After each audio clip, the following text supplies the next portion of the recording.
rather more personal setting, if I may, and let's bring the conversation to Nigeria. I've looked across the Nigerian press, I've listened to people from the National Assembly, and I've also looked at some records coming out of the courts in your country and in America as well, and there are serious allegations concerning you and your family and corruption and kickbacks. Now, are you prepared to face those charges and to give a full accounting? Very, very much so. Very much so. And if you have any evidence, Steve, please show it to me, and I will defend myself anywhere in the world. Well, because what you are saying is absolute nonsense, without due respect. I am the only leader in Nigeria that has been examined and reported upon by the anti-corruption bodies in Nigeria. I am the only one. When your successor took over, he described corruption in the country as endemic, and he said it was the country's elite that was responsible. Well, he's one of them. One of what? He's one of Nigeria's elite. Of course he is, and he's saying, as he takes over and looks at what is happening inside government, there is corruption to the very top. That doesn't reflect well on you. He said that, did he mention Obasanjo? Did he mention Obasanjo, Steve? But you were the president. You were responsible for the governance of your country. No, I'm not responsible for the corruption of every Nigerian. Not every Nigerian, but you are, in the end, the chief executive of a country which your own successor says is endemically corrupt. You have made strong allegation against me personally, and against my family. I'm coming to that. And you have no way to substantiate it. Substantiate it. And if not that this is something where you are taking undue advantage, I will have even say that. Let's talk. I will go beyond here. Well, let's talk specifics then. Halliburton and various Halliburton subsidiaries have paid vast amounts of money in fines in the United States because of bribes and corruption paid out to Nigerian officials. And if one takes the testimony... Are those Nigerian officials, am I one of them? Well, let's talk about that. Am I one of them, Albert Jack Stanley confessed last year in the United States to bribing, and this is according to a U.S. court document, quote, 3 successive holders of a top-level office in the executive branch of the Nigerian government. He negotiated with these office holders representatives regarding the amount of bribes that would be paid. Now, if one cross-checks that, I'm coming to that, if one cross-checks that with the testimony before a French prosecutor of Jeffrey Tesla, another Halliburton agent involved, I'm sure you know these names, he named you as one of 3 successive Nigerian heads of state who'd been involved in negotiations with the Halliburton subsidiaries, which were later in a U.S. court found to have been guilty of bribes and corruption on a massive scale. Tesla will never say that. Tesla, it's in the French records. Let Tesla bring out because by the time when you say somebody is guilty of corruption, there must be the giver, there must be the taker, and there must be the evidence. Did you have communication with Jeffrey Tesla? No. Never? No. Absolutely never, despite anything he has testified. Not me personally. As you know, he's been arrested, and the U.S. is now seeking his extradition. Are you worried about what he may say in a U.S. court? I am not worried. He will bring evidence. I'm not worried. I am not worried. I am very, very sure of my position and my stand. All right? I do not say that people in my government were not corrupt. But I am. Well, let's stop you just there. Are you saying that people in your government were corrupt? Of course, I will not. Can you say the people in the government of any country are not corrupt? But I'm talking about senior people. I'm talking about ministers. I'm talking about your closest allies. Do you now believe some of them were corrupt?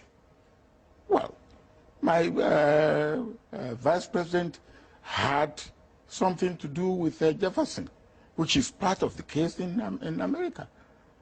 I don't know whether corruption has been proved or not, but he had a question to answer. Is it not a terrible failing? We'll leave aside, perhaps for the courts to decide whether you personally can be held to account for any of this, but do you accept it was a terrible failing for you as president to see inside your government, at the very top of your government, according to your own successor, that there was rampant corruption?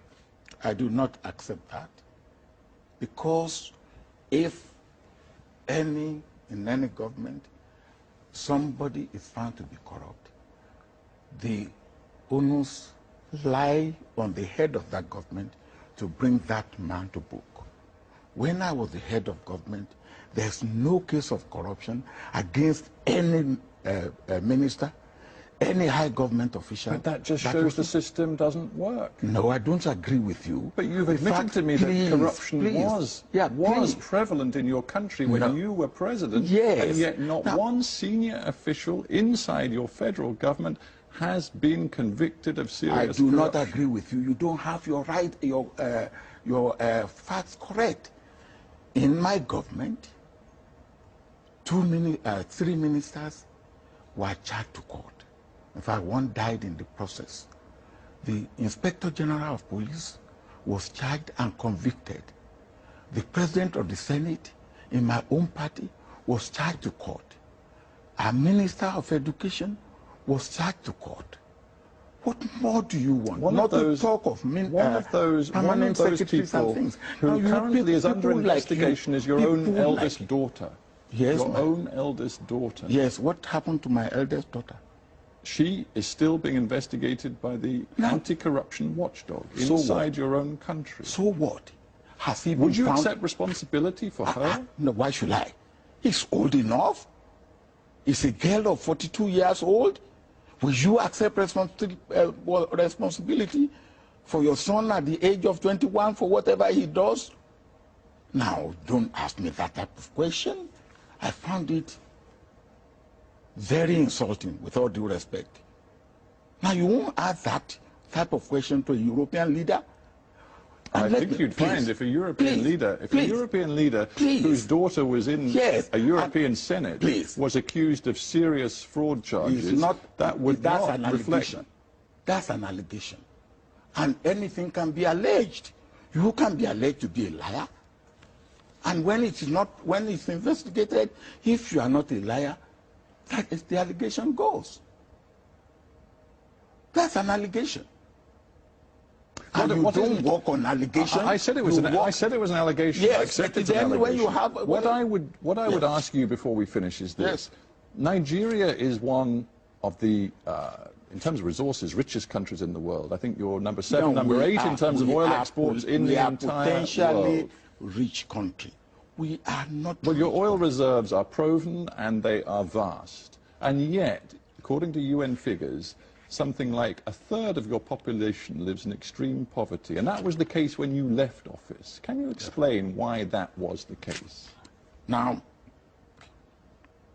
we have oil, but compared with the population of Nigeria, of over 150 million, and the oil that we are getting, compared with any other country, what is the population of Saudi Arabia? We are producing today less than 1.8 million barrels of oil a day. Saudi Arabia is producing 9 million barrels. Now you cannot compare. So, or UAE or Kuwait.